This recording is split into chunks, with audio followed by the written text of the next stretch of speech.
Hello friends, आज को आपको सभी को हमारे और आपके चैनल बीटेक वाला में स्वागत है। और आज के इस वीडियो लेक्चर में हम देखने वाले हैं कि सिस्टम ऑफ लीनियर इक्वेशन, जो कि हमारे जो मैट्रिक्स और मैट्रिक्स में हम सिस्टम ऑफ लीनियर इक्वेशन को हम मैट्रिक्स के फॉर्म में कैसे लिख सकते हैं। तो आज के इस वीडियो में हम सिस्टम ऑफ लीनियर इक्वेशन क्या होता है और इसका टाइप क्या है और इसका सॉल्यूशन आज हम इस लेक्चर में नहीं देखेंगे, क्योंकि वीडियो बहुत ही ज़्यादा लंबा हो जाएगा।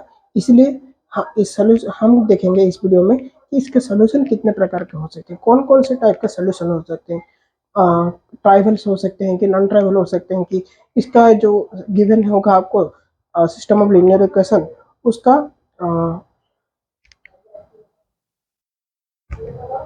सिस्टम ऑफ लीनियर इक्वेशन जो आपको गिवन होगा उसमें आपके कितने सॉल्यूशन आ सकते हैं, एक या इनफाइनाइट, और या सॉल्यूशन नहीं भी आ सकते हैं, क्या क्या पॉसिबिलिटी हो सकते हैं। इस वीडियो में हम उसके बारे में देखेंगे। तो चलिए बिना देरी किए हम वीडियो शुरू करते हैं। तो हमारा आज का टॉपिक है सिस्टम ऑफ लीनियर इक्वेशन,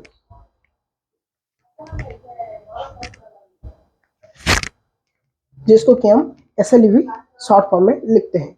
तो ये सिस्टम ऑफ लीनियर इक्वेशन, पहले हम इक्वेशन क्या होता है। इक्वेशन कैन बी, हम इक्वेशन को कितने प्रकार के इक्वेशन हो सकते हैं। ये हमारा y इक्वल mx प्लस सी, जो कि हमारा स्लोप इंटरसेप्ट फॉर्म है। ये x plus P normal form है, जो कि लीनियर फॉर्म है। ठीक है, ये हमारा जो है जो सर्कल पैराबोला इस तरह से इक्वेशन में काम आता है, ये फॉर्म इक्वेशन। ठीक है, तो जब भी हम सिस्टम ऑफ लीनियर इक्वेशन पढ़ेंगे तो इसमें आपको एक बात का याद रखना होगा कि in system of linear equation m जब भी हम लिखेंगे वो नंबर ऑफ इक्वेशन होगा। Number of equation in system of linear equation, आपको कितने नंबर ऑफ इक्वेशन दिए गए हैं वो होगा m हमारा। फिर क्या है n, n is the number of unknown. Number of unknown means जो भी हमारा जो इक्वेशन दिया होगा, ईच इक्वेशन में नंबर ऑफ अननोन कितना है। Number of unknown each equation में सेम रहेगा, पर कितना है, एक है या दो है या फिर तीन है, वो हम n से डिनोट करेंगे उसको। ठीक है, तो जब भी इन the system of linear equation when m का वैल्यू इक्वल टू n होगा, मतलब कि हमारा जितना अननोन है, मीन्स n हमारा जितना है उतना ही हमको equation in system of linear equation में दिया होगा। तब जाके क्या करेंगे, मीन्स हमको नंबर ऑफ अननोन, समझिए आपको आपके इक्वेशन में दो अननोन है।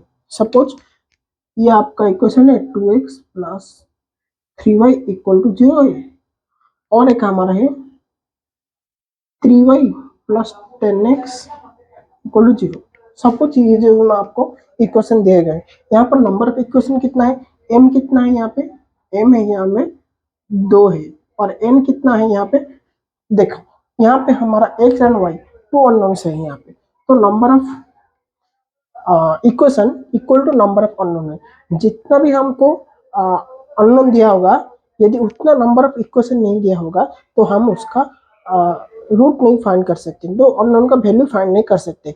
इसीलिए जब m is equal to n, then उस जो इक्वेशंस को हम क्या कहते हैं, और जो लीनियर सिस्टम ऑफ इक्वेशन को हम डिटरमाइंड इक्वेशन कहते हैं। जो इक्वेशंस हमको दिए होंगे इक्वेशंस, उनको इक्वेशन को हम क्या बोलेंगे, वो दे आर डिटरमाइंड, मीन्स हम उसके वैल्यू यानी कि अननोन के वैल्यू को हम फाइंड कर सकते हैं, डिटरमाइन कर सकते हैं, इसीलिए हम उनको डिटरमाइंड कहते हैं। अगर m is less then n, suppose ये हमारा दो अननोन है x एंड y, अननोन हमारा फिक्स है, पर हम क्या करेंगे, नंबर ऑफ इक्वेशन को हम कम कर देंगे। मतलब कि सपोज हम इस इक्वेशन को इरेज कर देंगे, तो क्या हम इसका सॉल्यूशन फाइंड कर सकते हैं? नहीं, ये एक्स वाई का हम सॉल्यूशन फाइंड नहीं कर सकते, क्योंकि हमारा नंबर ऑफ इक्वेशन यहाँ पे क्या हो गया, 1 हो गया, और नंबर ऑफ अननोन 2 है। तो दो अननोन के वैल्यू फाइंड करने के लिए हमको दो इक्वेशन की नीड है। ठीक है, तो इसका हम सोल्यूशन नहीं फाइंड कर सकते। सो सोल्यूशन नहीं फाइंड कर सकते मतलब कि हम उसका वैल्यू को डिटरमाइन नहीं कर सकते। तो इसको हम इन जो इक्वेशन को ये इक्वेशन को हम क्या कर सकते हैं, ये हमारा अंडर डिटरमाइंड है। Underdetermined means we can not find और डिटरमाइन इट्स वैल्यू और सोल्यूशन और value of x and y. ठीक है, तो रूट्स भी कह सकते हैं। तो यहाँ पे आया देन और एक पॉसिबिलिटी क्या हो सकता है कि हमारा ये मैं आपको ये सपोज ये मैं 10x दे दिया प्लस 4y इक्वल टू 0 और एक इक्वेशन दे दिया आपको 3x plus 9y equal to 0। ये तीनों इक्वेशन दे दिया। यहाँ पर क्या होगा देखो, आपका अननोन 2 ही है हर इक्वेशन में, तो n का वैल्यू 2 है। और यहाँ पे नंबर एक इक्वेशन हमारा 3 हो गया, मीन्स ज्यादा हो गया। तो ज्यादा होने से प्रॉब्लम नहीं, कम होने से प्रॉब्लम है। कम होने से हम डिटरमाइन नहीं कर सकते, ज्यादा होने से हम कोई भी 2 को चूज करके हम सॉल्यूशन निकाल सकते हैं। इसीलिए हम इसको क्या कहते हैं, ओवर डिटरमाइंड। ज्यादा हो गया, डिटरमाइंड के लिए इक्वेशन ज्यादा हो गया, तो यहाँ पर लिखा है ओवर डिटरमाइंड इक्वेशंस। ठीक है, तो ये कुछ एग्जाम आपको याद रखने थे for system of linear equation के लिए। ठीक है, देन हम यहाँ पर अब कुछ एलिमेंट्री ऑपरेशन देखेंगे जो कि हमारा both elementary operation for both हम देखेंगे, मैट्रिक्स के लिए भी देखेंगे और इक्वेशंस के लिए भी देखेंगे। तो जो एलिमेंट्री ऑपरेशन देखेंगे वो हमारा जो हाउ सॉल्विंग मेथड होगा, जो कि वैल्यू फाइंड करने के लिए, सिस्टम लिखने के लिए वहाँ पर काम आएगा। ठीक है, तो अब हम ये थोड़ा ऑपरेशन देख लेते हैं। Some elementary operation, elementary operation means basic operation. ठीक है, फॉर मैट्रिक्स के लिए देखेंगे। For matrix what is the elementary operation is the operation by performing which the value of matrix does not change। means जो matrix का value है, means matrix का value means it's determinant. Generally इस matrix का value means हम क्या कर बोल सकते हैं, डिटरमिनेंट। तो इसका डिटरमिनेंट चेंज नहीं होगा। जब भी हम कुछ ऑपरेशन परफॉर्म करेंगे, द एलिमेंट्री ऑपरेशन जिसके the operation which do not change the value of a matrix, then that operation is called elementary operation for the matrix। Similarly for equation also this type of definition is applied। ठीक है, तो कौन कौन सा operation हो सकते हैं, there are 6 operation और ट्रांसफॉर्मेशन भी बोल सकते हैं, क्योंकि मैट्रिक्स कन्वर्ट हो रहा है पर उसका वैल्यू सेम रह रहा है। ठीक है, वैल्यू मींस डिटरमिनेंट। तो यहाँ पर 6 ऑपरेशन और transformation is there. 3 along the row, हम रो वाइज 3 ऑपरेशन अप्लाई कर सकते हैं या फिर कॉलम वाइज 3 ऑपरेशन अप्लाई कर सकते हैं। ठीक है, ये जो भी हम ऑपरेशन अप्लाई करेंगे वो हमारा क्या देगा, इक्विवेलेंट मैट्रिक्स देगा हमको। जो हमारा ओरिजिनल मैट्रिक्स है उसका एक इक्विवेलेंट और इसका समान जो का पैरेलल टाइप सेम वैल्यू देने वाला एक इक्विवेलेंट मैट्रिक्स हमको देगा। So equivalent matrix can be form. ठीक है, तो क्या क्या ऑपरेशन है, पहला ऑपरेशन है हमारा इंटरचेंज ऑफ एनी 2 रोज। हम क्या कर सकते हैं, सपोज यहाँ पे आपको मैट्रिक्स देगा 2 1 2 3 2 0 1 2 4। ये सपोज आपको मैट्रिक्स दिया हुआ है। अब हम क्या करेंगे, इंटरचेंज एनी 2 रो। ये सपोज है हमारा, ये है हमारा R1, ये है R2, ये है R3। हम एनी 2 रो को इंटरचेंज कर सकते हैं। ये दोनों पॉसिबिलिटी है, ये दोनों पे भी पॉसिबिलिटी है। हम 3 इंटरचेंजेस यहाँ पर पॉसिबल है, तो इस टाइप का इंटरचेंज हम कर सकते हैं। तो यहाँ पे हमारा वैल्यू चेंज नहीं होगा। ठीक है, suppose we change R1 changes to R2 और इंटरचेंज ऐसे कर सकते हैं, ऐसे बहुत सारे सिमिलर इंटरचेंज कर सकते हैं। ठीक है, तो कैसे करेंगे, यहाँ पे 2 यहाँ पे R1 R2 में आ गया, तो नंबर 1 2 4 3 मिडिल तो सेम रहेगा 2 1 2। ये हमारा चेंज मैट्रिक्स होगा, यहाँ पर इसका दोनों का डिटरमिनेंट सेम रहेगा। ठीक है, ये रहा हमारा interchange of any 2 rows. R I interchange with R J, ठीक है। फिर क्या आ गया हुआ, सेकेंड ऑपरेशन क्या है, मल्टीप्लीकेशन और division of any two row, दोनों रो दोनों रो को मल्टीप्लीकेशन और division of any two row by non zero constant. हम एनी टू रो को, सपोज मैं क्या करूंगा यहाँ पे फर्स्ट रो में ऐसे करूंगा, ये जो देते हैं हम इंटरचेंज के लिए, ये जो सिंबल सिंगल एरो देते हैं वो changes to R1 changes to R2 changes to, इस तरह से हम लिखने के लिए हम सिंगल एरो देते हैं, बोथ साइड एरो नहीं, और इंटरचेंज के लिए हम बोथ साइड एरो देते हैं, ठीक है। तो यहाँ पर क्या करेंगे, सपोज मैंने किया R1 changes to 2 into R1, हम R1 को 2 में मल्टीप्लाई कर देंगे, सपोज यहाँ पे 2 में मल्टीप्लाई करने से क्या होगा, ये 2 हो जाएगा, ये 2 था ये 4 हो जाएगा, ये 4 था ये 8 हो जाएगा, तो तब भी हमारा वैल्यू चेंज नहीं होगा, ठीक है। और क्या ऑपरेशन कर सकते हैं, मल्टीप्लिकेशन, यहाँ पे हम ये मल्टीप्लाई किए, सपोज मैं बोलूंगा यहाँ पे 1/2 मल्टीप्लाई करूंगा, डिवीजन नहीं होता, हाँ मैट्रिक्स में, तो यहाँ पे हम मल्टीप्लाई 1/2 करके कर सकते हैं, ठीक है। तो 1/2 करूंगा तो ये हमारा 2 था, ये हाफ हो जाएगा, 1 हो जाएगा, यहाँ पर 2 हो जाएगा, यहाँ पे अगेन 4 हो जाएगा, ठीक है। इस प्रकार से ऑपरेशन हमारा परफॉर्म होगा। तो थर्ड ऑपरेशन हमारा क्या है, थर्ड ऑपरेशन है ऐड और subtract of elements of any row with multiple of corresponding element of the other row, ये हमारा अदर रो है, ठीक है, अदर रोज। ये क्या होता है,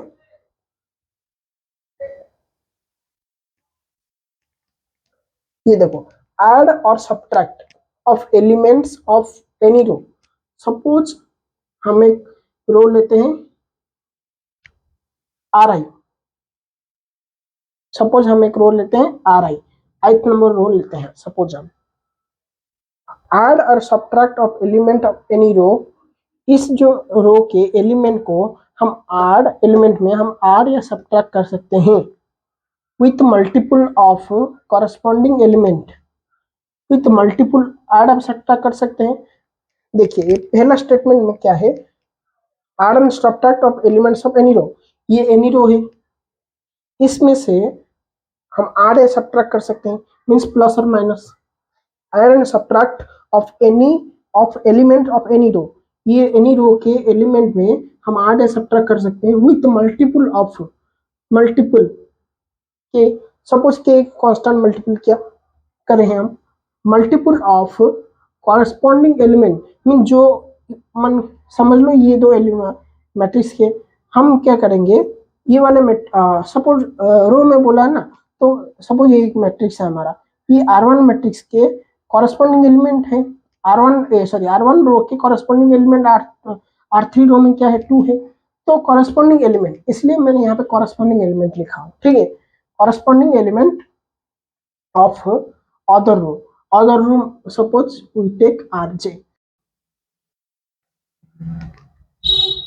तो अब हम ये जो हमारा जो आपने देखा, मेरा वीडियो थोड़ा कट हो गया था, कैमरा बंद हो गया था, इसलिए दोबारा मैं यहाँ इसको आपको समझा रहा हूँ, ठीक है। तो ये जो था ऐड और subtract of element of any two row with the multiple of corresponding element of the other row, हम क्या कर सकते हैं, किसी भी रो को किसी भी कांस्टेंट से मल्टीप्लाई करके उसको हम एनी अदर रो के साथ ऐड करके जो पहले वाला रो था उसको हम चेंज करते हैं। एग्जैक्टली सिमिलर ऑपरेशन क्या है हमारा, यहाँ पे लिखा हुआ है R I changes to R I plus और minus K R J multiple of some constant with the other row, ठीक है। सिमिलरली ये हमारा क्या है, 3 ऑपरेशन है जो कि हमारा रो वाइज है, इसको यहाँ पे आप आर के बदले सी लिख के हम इस तीनों ऑपरेशन को सिमिलरली परफॉर्म कर सकते हैं फॉर द कॉलम ऑल्सो, ठीक है। तो यहाँ पे लिखा है similarly for column other 3 operation are applied, तो हमारा टोटली कितने ऑपरेशन हो गए, 6 ऑपरेशन हो गए। अब हम देखेंगे द ऑपरेशंस फॉर इक्वेशन, ये मैंने पढ़ा दिया था पर वीडियो कट हो गया, इसलिए दोबारा आप पढ़ा रहा हूँ, ठीक है। Interchange of any two equations, मुझे बार बार जाके दिखना पड़ रहा है कि कैमरा ऑन है कि नहीं, क्योंकि स्टोरेज फुल हो गया ना, इसलिए। तो interchange of any two equation, हम क्या कर सकते हैं, हमारा सपोज ये हमारा दो इक्वेशन हमको गिवन है, तो जब भी हम उसका मैट्रिक फॉर्म में लिखेंगे ये दोनों इक्वेशन को, हम अगर इन दोनों इक्वेशन को इंटरचेंज करेंगे फिर उसको मैट्रिक फॉर्म में लिखेंगे, जिस तरह की आप देखो यहाँ पर सपोज मेरा ये दो इक्वेशन है, ये तीन नहीं है, सपोज दो इक्वेशन है, इनका मैट्रिक्स फॉर्म कैसे होगा, 4 होगा, 6 होगा, यहाँ पे 4 होगा, यहाँ पे 2 होगा। अगर हम इनको इंटरचेंज कर देंगे तो ये हमारा क्या हो जाएगा, 4 2 हो जाएगा और 4 6 हो जाएगा, तो इसका वैल्यू में कुछ चेंज नहीं होगा, ठीक है। ये हमारा पहला जो ऑपरेशन है ये हमें इस बारे में बताता है। यहाँ पे देखिए मैंने क्या किया, ये एक रो है, ये एक इक्वेशन है, ये तीन इक्वेशन है। अब सपोज यहाँ पे आपको मेनी इक्वेशन है, सिस्टम ऑफ लीनियर इक्वेशन में बहुत सारे इक्वेशन, मैंने यहाँ पे 3 का एग्जांपल लिया है, आप और से इससे भी ज्यादा ले सकते हैं। तो ये मैंने दो रो को इंटरचेंज कर दिया, ये इसका मैट्रिक्स फॉर्म क्या है, सपोज ये 2 मल्टीप्लाई नहीं हुआ है अभी, तो इसका मैट्रिक्स फॉर्म ये है 2 3 2 4 3 9। अब क्या करूंगा मैं, ये जो फर्स्ट और थर्ड है उसको मैंने इंटरचेंज कर दूंगा, तो इंटरचेंज करने से मेरा क्या आएगा, देखो 3 यहाँ पे 9 आ गया, फिर यहाँ पे 2 आ गया, यहाँ पे 3 आएगा, और बीच वाला रो सेम रह गया, तो यहाँ पे हमारा मैट्रिक्स का वैल्यू चेंज नहीं होगा, ठीक है। और सेकेंड ऑपरेशन हमारा क्या है, multiplication of any equation by non zero constant. हम एनी इक्वेशन, यहाँ पे कोई भी इक्वेशन पकड़ के उसको हम एनी कांस्टेंट से मल्टीप्लाई कर देंगे। सपोज मैंने पहले इक्वेशन को मैंने कांस्टेंट से मल्टीप्लाई किया, पहले इक्वेशन को कांस्टेंट में मल्टीप्लाई करने से यह हमारा आ गया 4 आ गया, 6 आ गया। अब क्या करेंगे, इसका इक्वेशन, इसका मैट्रिक्स फॉर्म में लिखेंगे, तो ये हमारा मैट्रिक्स फॉर्म ये आ गया सपोज। तो इन तीनों, ये तीनों इक्विवेलेंट होंगे, इनका वैल्यू मल्टीपल विथ कांस्टेंट रहेगा, जब हम इनका वैल्यू निकालेंगे वो सेम रहेगा, पर इनका जो एलिमेंट से मल्टीपल ऑफ एनी कांस्टेंट में रहेगा। देखो यहाँ पे, ठीक है, तो इंटरचेंज करके लिखा इसे, देखो हाँ ये वाला नहीं, ये वाला थर्ड ऑपरेशन के लिए है। इसका सपोज मैंने मल्टीप्लाई कर दिया और इसको मैंने यहाँ पे इक्विवेलेंस लेके, यहाँ पे क्या आ जाएगा, 4 आ जाएगा, यहाँ पे 6 आ जाएगा, यहाँ पे 2 आ जाएगा, यहाँ पे 4 था, यहाँ पे 3 था, यहाँ पे 9 था। इस प्रकार से इसके लिए सेकंड वाले के लिए हमारा आ जाएगा। ये है हमारा फर्स्ट वाले के लिए एग्जाम्पल, ठीक है। और थर्ड वाले ऑपरेशन के लिए ये है हमारा एग्जाम्पल, ठीक है, थर्ड ऑपरेशन के लिए। तो थर्ड ऑपरेशन हमारा क्या कहता है, सेकंड ऑपरेशन आपको सबको समझ में आ गया, multiplication of any equation by non zero constant. तो हमारा वैल्यू, उसका जो matrix form after multiplication of the constant in the equation, when we write these equations in the matrix form, then their value will not be changed, means equivalent matrix will form। then third number में क्या है हमारा, addition of, इसको हम break करके पढ़ो, जिस तरह इस प्रकार से आप ब्रेक करके पढ़ो, addition of a constant multiple of one equation to another, means addition करेंगे, ठीक है, constant multiple of one equation, ये constant multiple of one equation है, इक्वेशन में कांस्टेंट मल्टीप्लाई हुए, constant multiple of one equation is added to another equation. This meaning is, जब भी हम एक इक्वेशन में कांस्टेंट मल्टीप्लाई करके उसको अनदर इक्वेशन में ऐड करेंगे, तो इसका जो ऐड करने के बाद हम जब उसको भी मैट्रिक्स फॉर्म में लिखेंगे तो उस मैट्रिक्स का भी वैल्यू सेम रहेगा इन कंपैरिजन टू अदर। सो वो हमारा इक्विवेलेंट मैट्रिक्स ही फॉर्म होगा।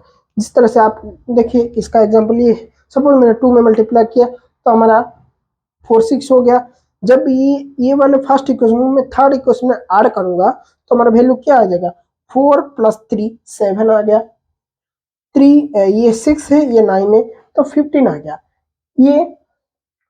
ये क्या हो जाएगा, यहाँ पे फॉर्म हो जाएगा इस तरह से। जो अब हम इस जो सिस्टम ऑफ लीनियर इक्वेशन है उसको हम मैट्रिक्स फॉर्म में कन्वर्ट करेंगे तो ये हमारा मैट्रिक्स इक्विवेलेंट होगा पहले वाले में से। तो ये 3 ऑपरेशन है जो कि हमारा इक्वेशन के लेवल में परफॉर्म होता है, ठीक है। अब हम देखेंगे कि टाइप्स ऑफ ऑगमेंटेड मैट्रिक्स क्या है, types of matrix, type of system of linear equation का कितने टाइप हो सकते हैं जो कि नॉन होमोजेनस होमोजेनस है, और फिर देखेंगे टाइप्स ऑफ सॉल्यूशन।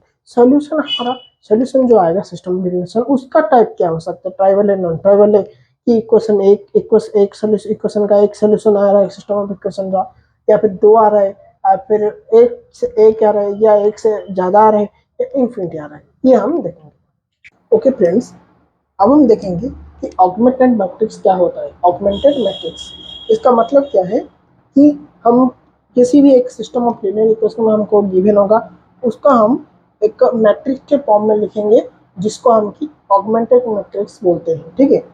तो ये an augmented matrix of a given matrix A, of a given matrix A means हम ये हमको ये system of linear equation given है, ये सिस्टम ऑफ लीनियर इक्वेशन का हम कोफिशिएंट मैट्रिक्स निकालेंगे पहले। जो भी कोफिशिएंट मैट्रिक्स आएगा सपोज हम उसको ए कंसीडर करेंगे, ठीक है। जो भी उसका जो आएगा हमारा कोफिशिएंट मैट्रिक्स हम उसको ए कंसीडर करेंगे, तो हमारा क्या होगा, जो मैट्रिक्स ए है ऑफ किसका, जो मैट्रिक्स ए किसका है ना, वो सिस्टम ऑफ लीनियर इक्वेशन का कोफिशिएंट मैट्रिक्स है ए। तो ए का हम ऑगमेंटेड मैट्रिक्स कैसे निकालेंगे, देन इस augmented matrix for a matrix A of system of linear equation can be written as, हम कैसे लिख सकते हैं, इसको हम नोटेशन ए से भी लिख सकते हैं और ए से भी लिख सकते हैं। ये बी जो हमारा है ये कांस्टेंट है, जो भी हम लेट सपोज उसको हम बी कंसीडर कर लेते हैं, ठीक है। तो ये हमारा कोफिशिएंट मैट्रिक्स है, इसको हम ऑगमेंटेड मीन्स ये है हमारा ऑगमेंटेड लाइन। हम कोफिशिएंट मैट्रिक्स के बाद एक ऑगमेंटेड लाइन खींच के उसके बाद जो भी कांस्टेंट है ईच इक्वेशन में हम इसको सीरियल वाइज लिख देंगे। एक एग्जांपल देख लेते हैं कैसा होता है ये।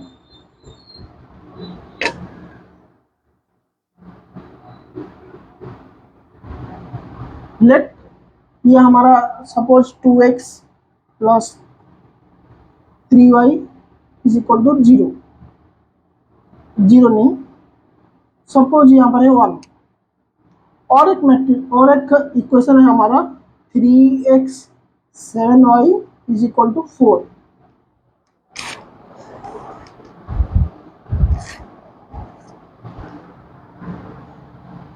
तो हम इसका कोफिशिएंट मैट्रिक्स पहले कैसे निकालेंगे, यहाँ पर देखो,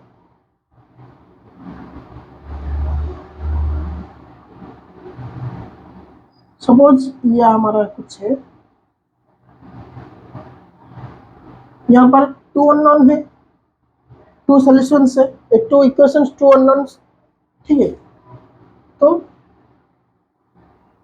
अब हम इसका कोफिशिएंट मैट्रिक्स ए कैसे निकालेंगे, इसका ए होगा, देखो x1 का कोफिशिएंट क्या है 2 है, 2 यहाँ पे लिख देंगे। फिर x सेकेंड इक्वेशन में x1 का कोफिशिएंट क्या है 3 है, तो इसको x1 के प्लेस में लिख देंगे, सपोज ये x1 है ये x2 है। xy भी लिखने से भी हमारा होगा, कोई दिक्कत नहीं। मैं x1 x2 आपको समझने के लिए यहाँ पर जैसे मैंने लिखा हूँ x1 x2, सो इसको ही समझने के लिए मैं आपको x1 x2 वहाँ पे लिखा हूँ, ठीक है। y भी लिखने से आपका कोई प्रॉब्लम नहीं। अब क्या करेंगे, देखिए यहाँ पे 3 है, x2 का कोफिशिएंट पहले वाले इक्वेशन में, तो 3 यहाँ पे हो जाएगा। यहाँ पे 7 है तो यहाँ पे 7 हो जाएगा।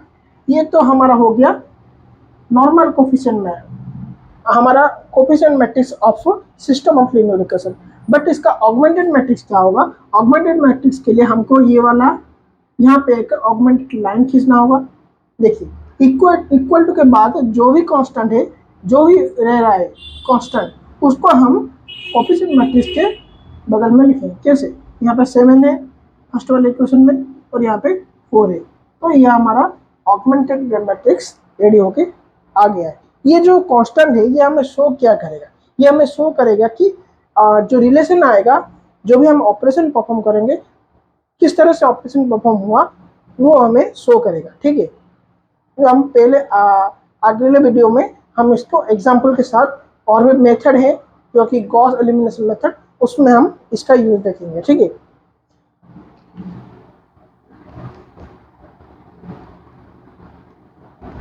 अब क्या है हमारा type of system of linear equation. हम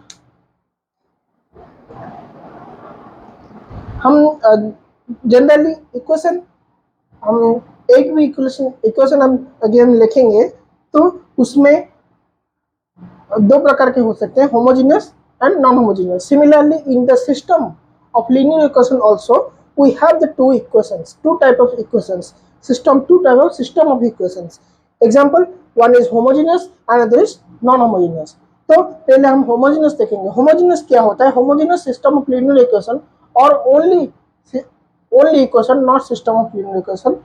homogeneous का मतलब है कि हमारा जो इक्वल टू के बाद हमारा कोई कांस्टेंट नहीं रहेगा, वो सारे कांस्टेंट जीरो हो जाएंगे, तो इक्वेशंस हमारा होमोजेनियस कहलाएगा। ठीक है, तो if b1, suppose b1 b2 b3 are the constant which are present after the और LHS or right hand side of the equation, then b1 equal to b2 equal to b3 dot dot bn is equal to 0 होगा। Means after equal to sign there must be 0, equal to sign के बाद हमेशा 0 रहना चाहिए। ठीक है, not any constant present.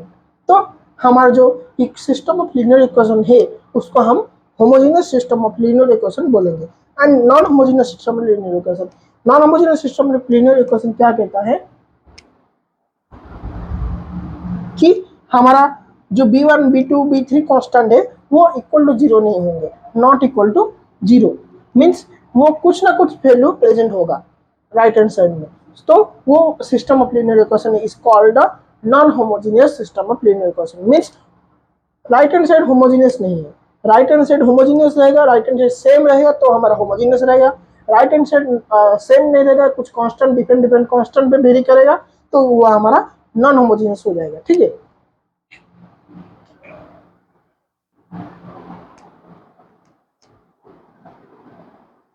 अब हम देखेंगे कि types of solution of A system of linear equation. जो हमारा सिस्टम ऑफ लीनियर इक्वेशन है उसका जो सॉल्यूशन है, उस सॉल्यूशन का टाइप क्या होगा अब हम देखेंगे। ठीक है, तो H, तो क्या है, पहला क्या है H AX, ए हमारा क्या है कोएफिशिएंट मैट्रिक्स है जो कि सिस्टम ऑफ लीनियर इक्वेशन का। X क्या है, X हमारा unknown and column matrix of unknown, unknown जो भी हमारा x1 x2 x3 जो भी था हमारा, उसका जो कॉलम मैट्रिक्स है वो हमारा कैपिटल X है। तो AX equal to 0 for A homogeneous system of linear equation. So हम क्या करेंगे, ये हमको क्या फाइंड करना है, अननोन्स का वैल्यू। तो हम क्या करेंगे, X को LHS के साइड में रखेंगे और A को राइट हैंड साइड में ले जाएंगे, तो हमारा ए हमारा राइट हैंड साइड में जाएगा, वो हमारा ए इनवर्स 0 हो जाएगा। A inverse multiplied with 0 means यहाँ पर 0 नहीं, यहाँ पे 0 मैट्रिक्स है।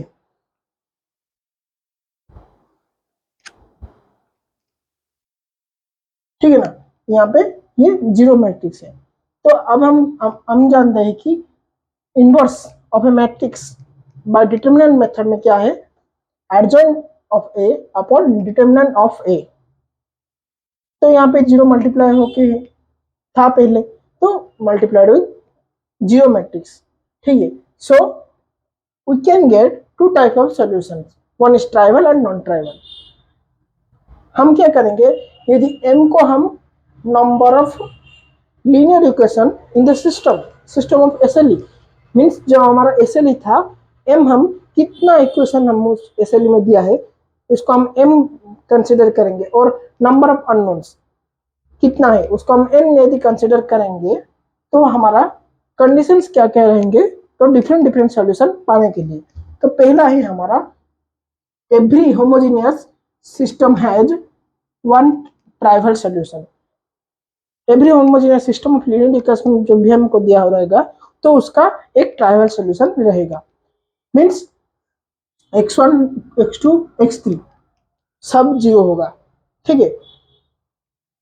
देन इफ हमारा m not equal to with n, यदि not equal to with n होगा, means number of linear equation is not equal to with the number of unknowns, then number of linear equation is less than equal to unknown।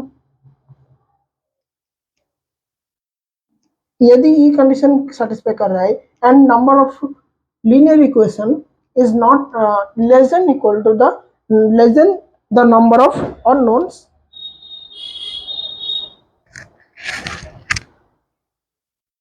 Then हमारा solution क्या हो जाएगा, solution हमारा हो जाएगा non tribal.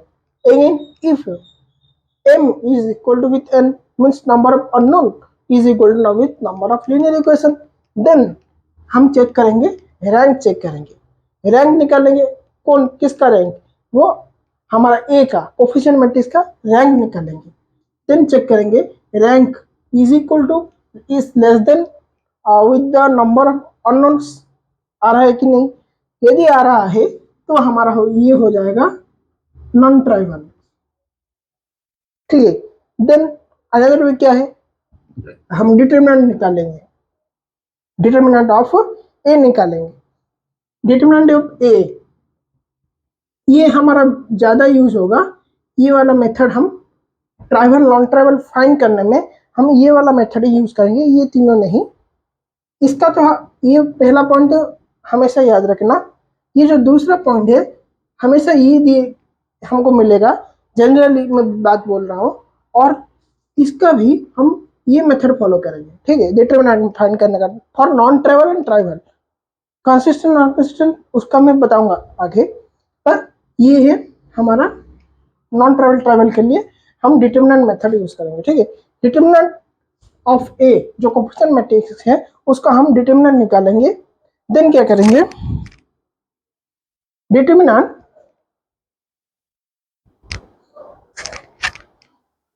Determinant यदि equal to zero आ रहा है, हमारा जो डिटरमिनेंट है इक्वल टू जीरो आ रहा है, तो हमारा system of linear solution of the system of linear equation will be non trivial. यदि नहीं नॉट इक्वल टू जीरो आ रहा है तो जो हमारा सॉल्यूशन निकलेगा वो हमारा ट्राइवल्स होगा, ट्राइवल सॉल्यूशन होगा, ठीक है। The system of linear equation consist trivial solution, क्या कंसिस्ट करता है, ट्राइवल सॉल्यूशन। तो ये कुछ था ट्राइवल और नॉन ट्राइवल के अकॉर्डिंग सॉल्यूशन का डिवीजन। अब हम देखेंगे types of solution of system of linear equation, जो कि हमारा on the basis of rank होगा, ठीक है। On the basis of rank हमारा types of system of linear equation को का सॉल्यूशन का टाइप्स हम कैसे फाइंड करेंगे, ठीक है। तो on the basis of rank हमारा सॉल्यूशन जो होगा टाइप्स ऑफ लीनियर इक्वेशंस, हमारा जो लीनियर इक्वेशन का सॉल्यूशन का टाइप होगा वो टू टाइप्स होगा, क्या क्या, one is consistent and another is inconsistent, one is consistent and another is inconsistent।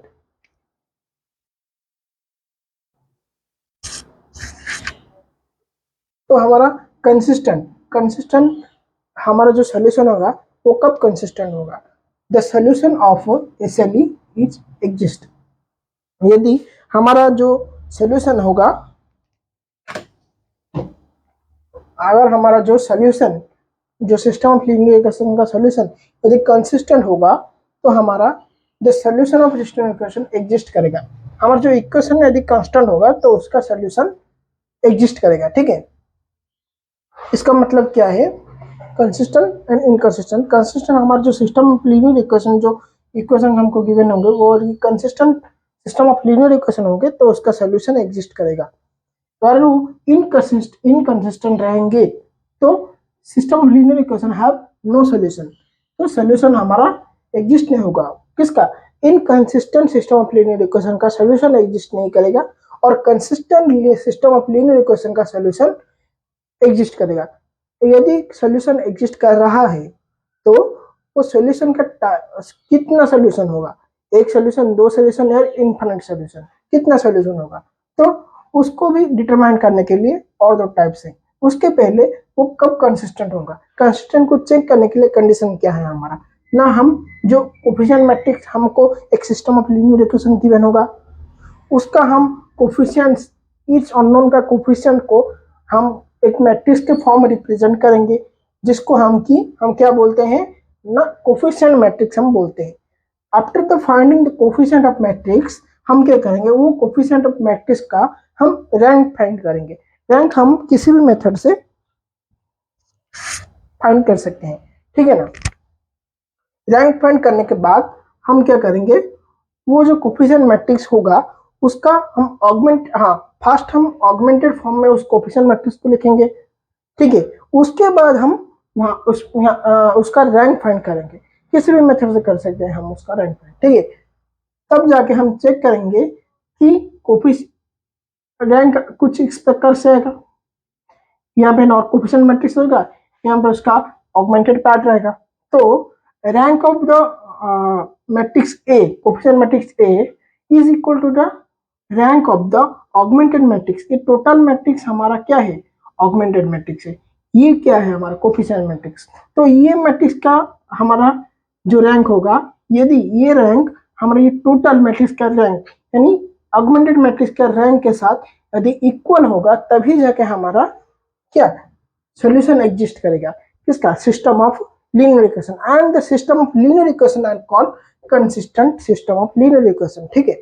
तो यदि ये कंसिस्टेंट है तो सॉल्यूशन कितना सॉल्यूशन आ सकता है,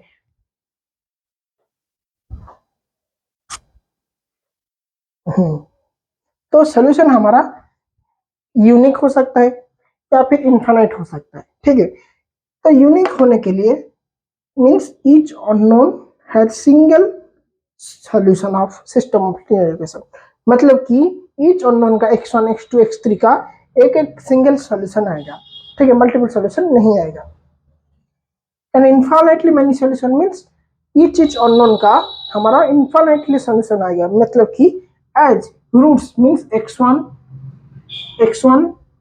x2 x3 xn, ये जो उसका वैल्यू है हमारा रूट्स, इसको क्या कहते हैं, इक्वेशन के अननोन के वैल्यू को फाइंड करने, वैल्यू का मतलब क्या है, वो रूट्स है, रूट्स ऑफ द इक्वेशन और सॉल्यूशन ऑफ द इक्वेशन और the solution of the values of the unknown हम बोल सकते हैं। तो ये ही मैंने लिखा है यहाँ पर, एज द रूट वैल्यूज और the solution of the unknowns depend किसके पड़ेंगे, value of some other unknown, means एक कांस्टेंट के बेसिस पे वो वेरी होंगे।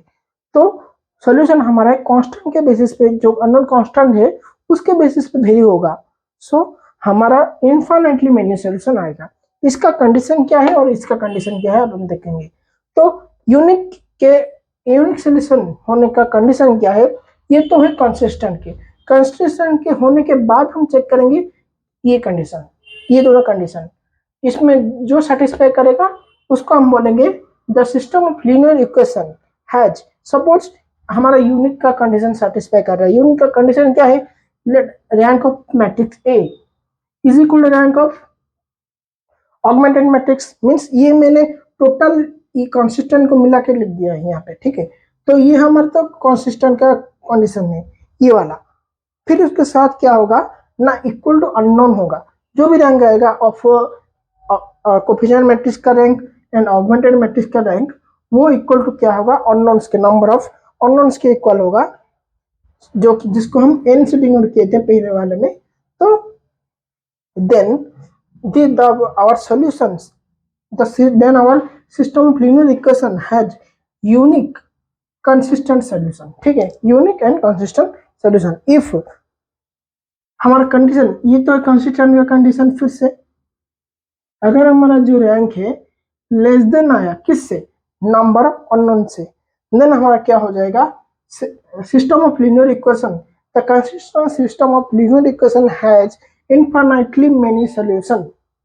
ओके, ये तो आ गया हमारा कंसिस्टेंट होगा। तो अगर अनकंसिस्टेंट इनकंसिस्टेंट का कंडीशन क्या है, तो रैंक हमारा इक्वल टू नहीं होगा। तो सिंपली हमको कुछ करने की, ये वाला कंडीशन चेक करने की जरूरत नहीं, डायरेक्टली ये हमारा इनकंसिस्टेंट इक्वेशन है, system of equation and solution are inconsistent with each other.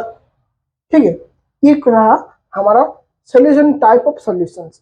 अगले वीडियो में हम देखेंगे कि ये तो टाइप हो गया सॉल्यूशंस का, कितने प्रकार के सॉल्यूशन, क्या क्या सॉल्यूशन पॉसिबल है, यूनिक एंड इनफाइनाइट। अगले वीडियो में हम देखेंगे कैसे सॉल्यूशन फाइंड करेंगे, सॉल्यूशन का वैल्यू क्या होगा, जो रूट्स का वैल्यू क्या होगा, जो कि हमारा दो मेथड बताता है। दो मेथड है हमारा, Gauss elimination, Gauss Jordan elimination. इसको हम अगले वीडियो में देखेंगे।